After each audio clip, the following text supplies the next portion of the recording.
आज की भागदौड़ वाली जिंदगी में ना हर तरफ से कुछ ना कुछ होता रहता है। Pressure, information. और हमारा पहला रिएक्शन क्या होता है? फौरन जवाब देना। पर एक मिनट रुकिए और सोचिए, क्या हर बार रिएक्ट करना जरूरी है? चलिए आज इसी सवाल के अंदर उतरते हैं और देखते हैं कि कैसे हम अपने अंदर की नेचुरल अवेयरनेस को जगाकर सच्ची शांति पा सकते हैं। तो यही है हमारा सबसे बड़ा सवाल। क्या हर बार प्रतिक्रिया देना जरूरी है? ये सवाल ना हमें हमारी आदतों को आईने में देखने जैसा है। हम दिन भर में कितने छोटी बड़ी बातों पर अपनी एनर्जी खर्च कर देते हैं। क्या हम ये चुन सकते हैं कि कब और कैसे रिएक्ट करना है? सच कहूं तो यही सोच इस पूरी चर्चा की जान है। तो आगे हम क्या क्या जानेंगे? सबसे पहले हम ईगो और नेचुरल रिस्पॉन्स का फर्क समझेंगे। फिर पानी की तरह बनो का असली मतलब क्या है वो देखेंगे। उसके बाद कॉन्शियस रिस्पॉन्स के 6 सिंपल स्टेप्स हैं, उन पर बात करेंगे। और आखिर में हम समझेंगे कि शांत रहकर तैयार रहने की असली पावर क्या होती है। चलिए शुरू करते हैं पहले पॉइंट से। इस आइडिया में थोड़ा और गहरा जाते हैं। हमारे रिएक्ट करने के ना 2 मेन तरीके हो सकते हैं। इसे आसानी से समझने के लिए एक मिसाल लेते हैं।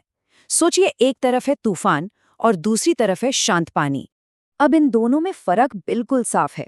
जो ईगो से रिएक्शन आता है वो तूफान जैसा है, जोरदार, कठोर, हमेशा बस खुद को सही साबित करना है। और इससे मिलता क्या है? सिर्फ स्ट्रेस।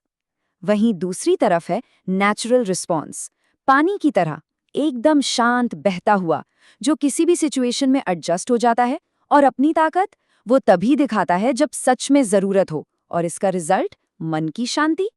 ओके, तो अगर तूफान की तरह रिएक्ट करना एक प्रॉब्लम है, तो सॉल्यूशन क्या है? इसका जवाब ब्रूस ली की फिलॉसफी में मिलता है। ये लाइफ को देखने और उसके साथ बहे जाने का, यानी अडैप्ट करने का एक बहुत ही पावरफुल तरीका है। ये सिर्फ एक मशहूर कहावत नहीं है दोस्तों, ये जीने का एक पूरा तरीका है।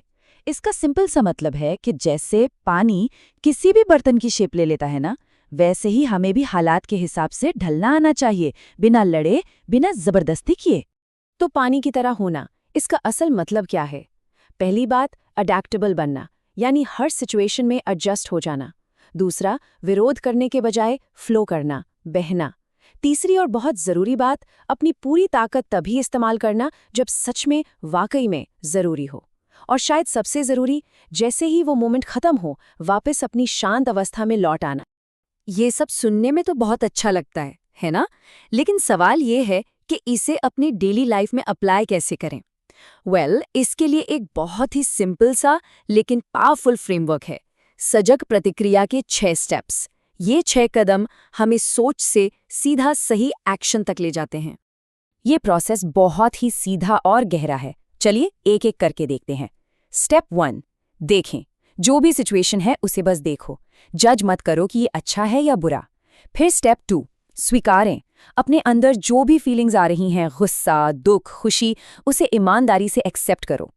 अब आता है स्टेप 3, चुनें। यहाँ आप डिसाइड करते हैं कि क्या करना है, एक्शन लेना है, शांत रहना है या पीछे हटना है। अगर एक्शन लेने का सोचा तो आता है स्टेप 4, बहें।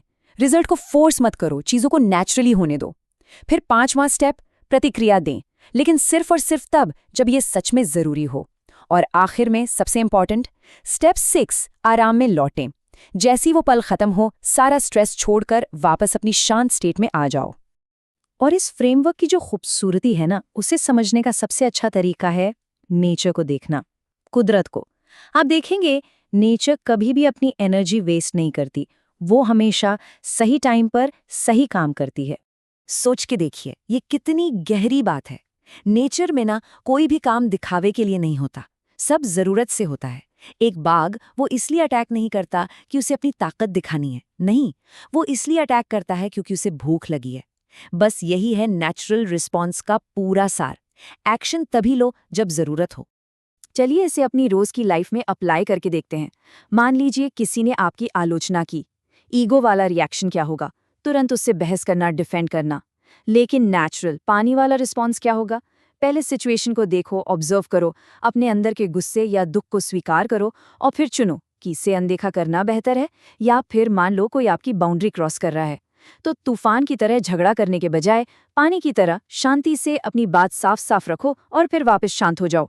और अब हम आते हैं इस डिस्कशन के सबसे आखिरी और शायद सबसे महत्वपूर्ण हिस्से पर। असली ताकत, रियल पावर है क्या?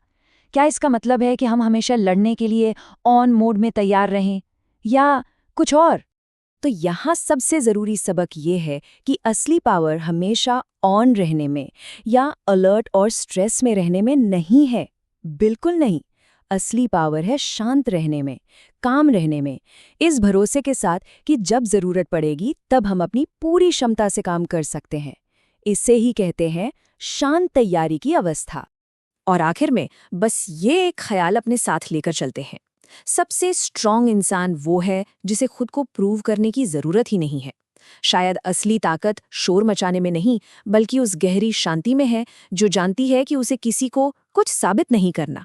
ये ईगो से आगे की स्टेट है, ये जरूरत पर आधारित है, और ये पूरी तरह से जागरूक होने की अवस्था है।